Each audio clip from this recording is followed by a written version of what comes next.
Super 8-এ আফগানিস্তানের বিপক্ষে match নিয়ে বাংলাদেশকে ধুয়ে দিল ভারতের গণমাধ্যম কর্মীরা। বিশেষ করে বাংলাদেশ দলের ব্যাটিং সিলেকশন নিয়ে কথা বলেছেন ভারতের গণমাধ্যম কর্মীরা। যেখানে বাংলাদেশের সেমিফাইনালে ওঠার সহজ সমীকরণ ছিল, সেখানে বাংলাদেশ দলের হেড কোচ ব্যাটিং সিলেকশনে যে বাজে সিদ্ধান্ত নিয়েছিল তার প্রতিবাদ করে এবং গণমাধ্যমে উস্কানিমূলক কথা বলেছে ভারতের গণমাধ্যম কর্মীরা। তারা বলেছে টি-20 হচ্ছে রানের খেলা, সেখানে বাংলাদেশের ব্যাটাররা এমন একটি মামুনি টার্গেট তারা করতে নেমে তারা ব্যর্থ হয়েছে। তাদের খেলা দেখে এটি মনে হয়নি যে তারা এই খেলাটি জিততে মাঠে নেমেছিল। যদি তারা জিতার জন্যই মাঠে নামতো তাহলে এমন করে কখনোই ব্যাট করতে পারতো না, কারণ এমন একটি সহজ সমীকরণে যেখানে সেমিফাইনাল খেলার সুবর্ণ সুযোগ আছে তা হাতছাড়া করেছে বাংলাদেশের ব্যাটাররা।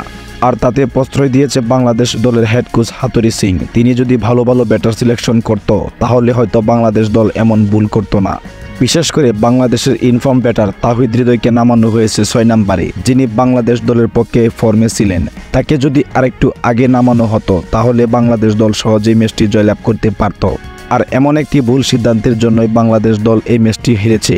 যেখানে বাংলাদেশের 12 ওভার 1 বলে 116 রান প্রয়োজন ছিল, সেখানে বাংলাদেশ দল এমনভাবে ব্যাট করেছে যে তাদের এই খেলাটি জেতার কোনো ইচ্ছাই ছিল না।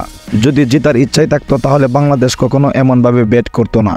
আর এমনইভাবে যদি বাংলাদেশ প্রত্যেকটি ম্যাচে ভুল সিদ্ধান্ত নিতে থাকে এবং বাংলাদেশের ব্যাটিং সিলেকশনে এমন ভুল করতে থাকে তাহলে আস্তে আস্তে বাংলাদেশ দল ক্রিকেট থেকে বিলীন হয়ে যাবে, যা বলেছেন ভারতের গণমাধ্যম কর্মীরা।